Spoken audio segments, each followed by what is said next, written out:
Bumblebee. Thank you so much for being here today in this episode, this new episode for the podcast, the YouTube channel, Cafecito with Vivi, and I am your host, Vivi. So today's episode, I actually want to give you um, ideas, not exactly that you should be following the way I say it, right? It's just ideas. If they feel right with you, then go ahead. But these are just ideas on how can you make your money dates more fun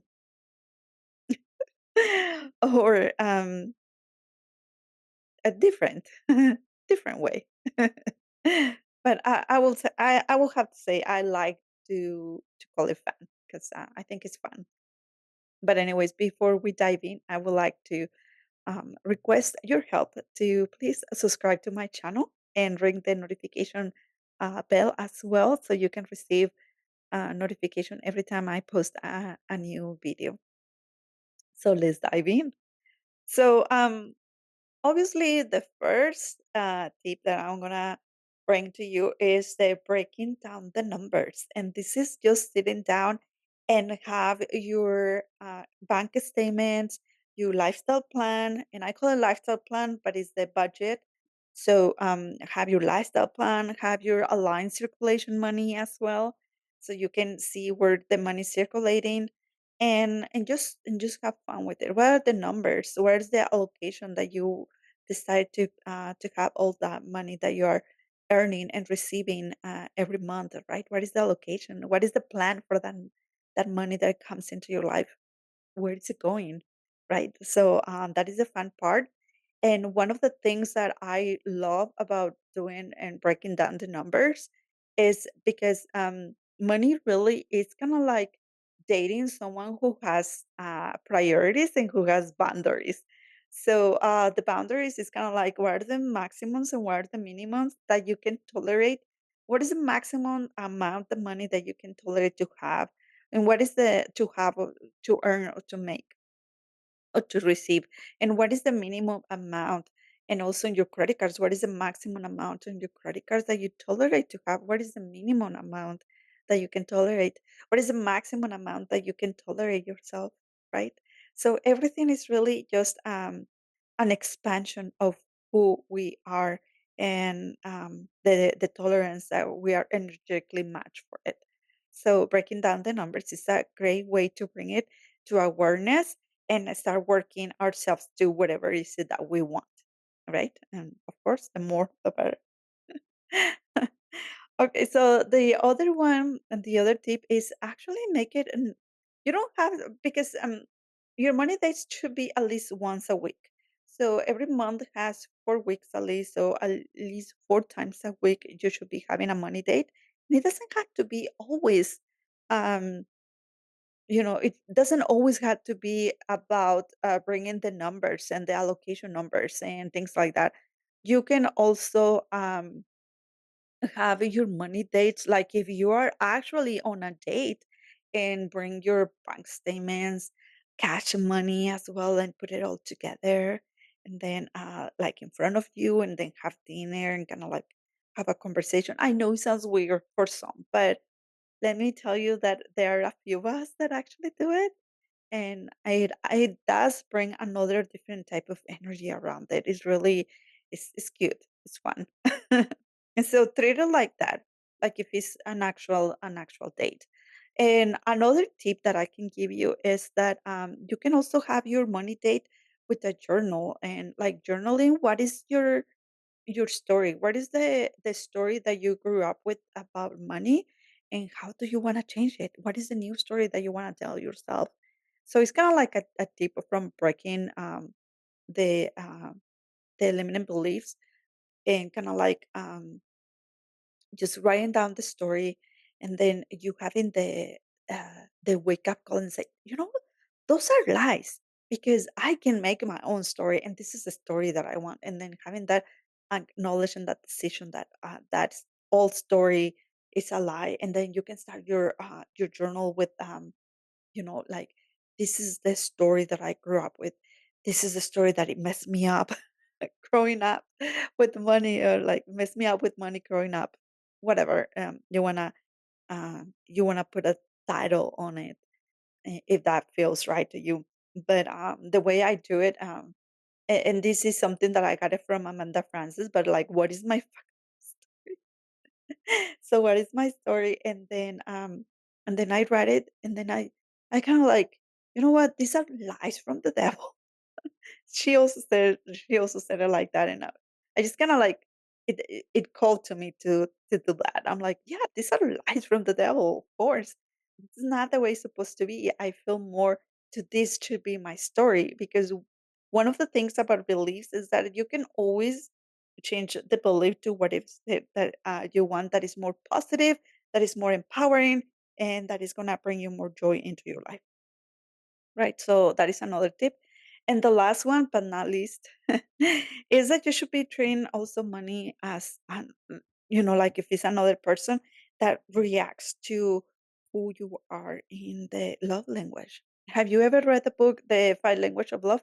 I highly suggest you for you to read it and maybe take the quiz, the website. But I'm gonna provide the link for that quiz. But really it's kind of like getting knowledge on what is your love language.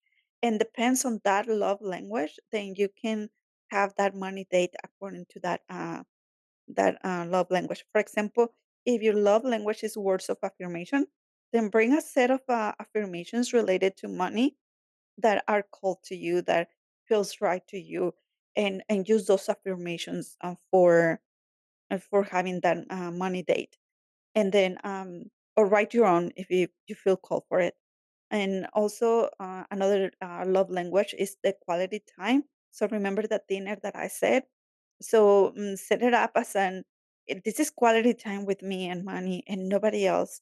Or like when you're doing your lifestyle plan, also take it in consideration as a quality time there, and don't have your phone with you. That's what I said, putting up your bank statements so you can have the numbers and always write down your circulation money. So you don't have to go on your phone and you don't get entertained in social media, or you go on your computer and you get entertained trying to read emails. No, you give that moment. If you set up 30 minutes, those 30 minutes is quality time with you and money. And if you are married and your spouse is like, oh, this is weird, I'm not gonna do that. It's okay. You do you what you need to do for you and your relationship with money, because even though you're married and literally you are in a threesome relationship with money, you still have to build that individual relationship with money. So keep another tip that I got from Amanda France is that keep your side clean, keep your side of the street clean, and and don't worry about your spouse. The other one is, if your love language is physical touch, then withdraw some money from the ATM, and that money, like, have it in your hands, touch it, smell it maybe if that is called for you as well, but have that physical touch with the actual money so you can see it, you can feel it, right? That's another way. Acts of service. If acts of service is your money, your love language, so then when you are circulating money, for example, you go to the store and you pay for the groceries, make it feel like you are, which it is actually because you're circulating money into the economy, but really make it feel at that moment that it's an act of service for the greater good of everybody around it. And if you find some affirmations that work for you, maybe that you can repeat it at that moment, that it affirms within you that it's an act of service, then go ahead and bring it to you, bring it at that moment. The other love language is receiving gifts. For the most part, someone who likes to give gifts is because they love to receive gifts.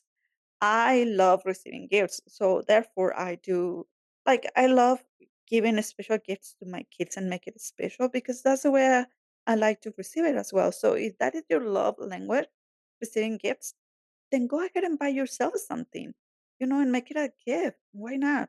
Now, this is not for you to go and spend thousands of dollars, unless, of course, you are energetically matched for it and it's in your allocation, but make sure that you have allocated money for that gift that you're gonna give yourself that month, right? And it could be something as simple as roses. You don't really have to go and get something extraordinary. And of course, like I said, if it's maybe I heard once this girl that she said that she had this idea to close the year with seven figure in her business, and when she does it, she's gonna buy herself a Rolex.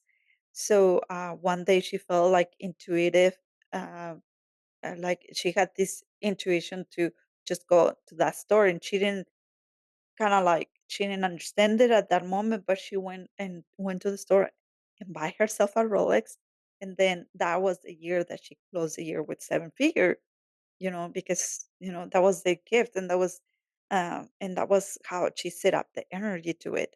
So, really, like I said, it doesn't have to be a Rolex if you don't have the means, don't have to go way above your means, right?